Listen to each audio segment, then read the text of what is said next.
بسم اللہ الرحمن الرحیم۔ السلام علیکم ناظرین۔ انڈیا کی پہلی سیویئر سبلنگ کہانی بین الاقوامی میڈیا کی شہ سرخیوں میں ہے، مگر اس کہانی نے انڈیا جیسے ملکوں میں جہاں قوانین پہلے ہی کمزور ہیں، ایک ایسے بچے کی پیدائش میں جسے اپنے بہن یا بھائی کے علاج یا زندگی بچانے کے لیے دنیا میں لایا گیا ہو، ٹیکنالوجی کے استعمال سے متعلق خدشات کو بھی جنم دیا ہے۔ پہلے آپ یہ سمجھ لیں کہ سیویئر سبلنگ ہے کیا۔ سیویئر سبلنگ یعنی ٹیکنالوجی کی مدد سے مخصوص جینیات والا ایک ایسا بچہ پیدا کرنا جو اپنے بھائی یا بہن کے لیے اعضاء، خلیے یا بون میرو عطیہ کر سکے۔ آسان لفظوں میں آپ یہ کہہ سکتے ہیں کہ اگر کسی کے ہاں کوئی ایسا بچہ پیدا ہو جائے جو کسی خاندانی یا موروثی مہلک مرض میں مبتلا ہو، تو اس ٹیکنالوجی کی مدد سے ایک اور بچہ پیدا کیا جائے جس میں وہ مرض نہ ہو، اور اس بچے کی مدد سے پہلے بچے کا علاج کیا جا سکے۔ اس ٹیکنالوجی کو سیویئر سبلنگ کہتے ہیں۔ کاویہ سولنکی 2018 میں پیدا ہوئی اور 2020 میں جب وہ صرف 18 ماہ کی تھی، ان کی ہڈیوں کا گدا یا بون میرو نکال کر ان کے 7 برس کے بھائی ابھیجیت میں پیوند یا ٹرانسپلانٹ کر دیا گیا۔ ابھیجیت تھیلیسیمیا کے مرض میں مبتلا تھے، ان میں ہیموگلوبن کی تعداد خطرناک حد تک کم تھی اور زندہ رہنے کے لیے انہیں بار بار خون کی منتقلی کی ضرورت پڑتی تھی۔ ہر 3 ہفتے میں انہیں 350 سے 400 ملی لیٹر خون کی ضرورت پڑتی تھی۔ انڈیا کی مغربی ریاست گجرات کے سب سے بڑے شہر احمد آباد سے فون پر بات کرتے ہوئے ان کے والد نے BBC کو بتایا کہ 6 برس کی عمر تک ابھیجیت کے جسم میں 80 بار خون کی منتقلی ہو چکی تھی۔ ابھیجیت میری پہلی بیٹی کے بعد پیدا ہوئے، ہم سب بہت خوش تھے۔ وہ 10 ماہ کے تھے جب ہمیں پتا چلا کہ انہیں تھیلیسیمیا ہے۔ ہم مکمل طور پر تباہ ہو گئے تھے۔ وہ انتہائی کمزور تھے، ان کا مدافعتی نظام بھی کمزور تھا اور وہ اکثر بیمار رہتے تھے۔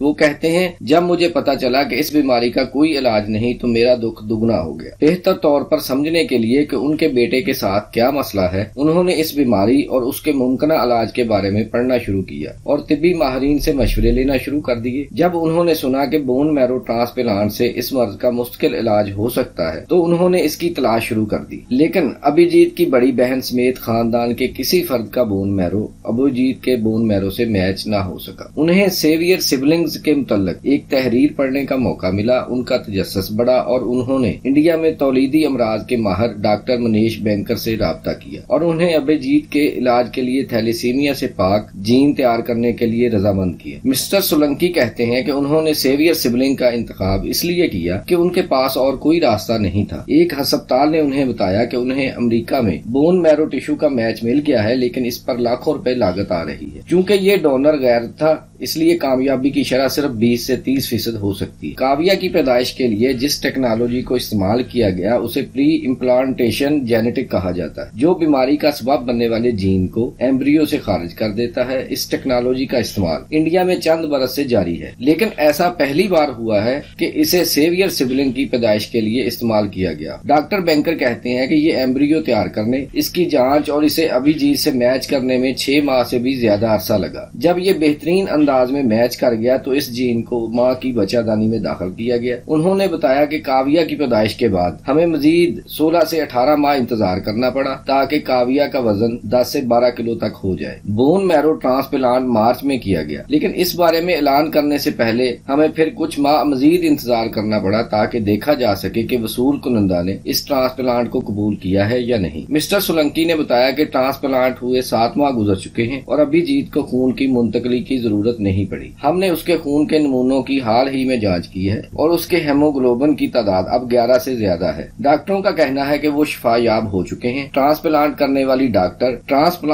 والی ڈاکٹر دیپا نے BBC کو بتایا کہ اس عمل کے بعد کاویہ میں ہیموگلوبن کی سطح کم ہوئی اور جس جگہ سے بون میرو لیا گیا وہاں کچھ دن درد بھی رہا، لیکن اب وہ مکمل طور پر صحت یاب ہو چکی ہیں۔ انہوں نے کہا کاویہ اور ابھیجیت اب مکمل طور پر صحت یاب ہیں۔ مسٹر سولنکی کہتے ہیں کہ کاویہ کی آمد نے ان کی زندگی بدل دی ہے۔ ہم اسے اپنے دوسرے بچوں سے زیادہ پیار کرتے ہیں۔ وہ صرف ہماری اولاد نہیں بلکہ ہمارے خاندان کو بچانے والی بھی ہیں۔ ہم ہمیشہ اس کے شکر گزار رہیں گے۔ امریکہ میں 20 سال پہلے پیدا ہونے والے ایڈم نیش کو دنیا کا پہلا سبلنگ سیویئر سمجھا جاتا ہے۔ ان کی پیدائش کا مقصد ان کی 6 برس کی بہن کی زندگی کو بچانا تھا، جو فینکونی نامی ایک کامیاب اور ہلاکت خیز قسم کی خون کی کمی کا شکار تھی۔ اس وقت کئی لوگوں نے یہ سوال اٹھایا کہ آیا اس بچے کی پیدائش واقعتاً مطلوب تھی یا اسے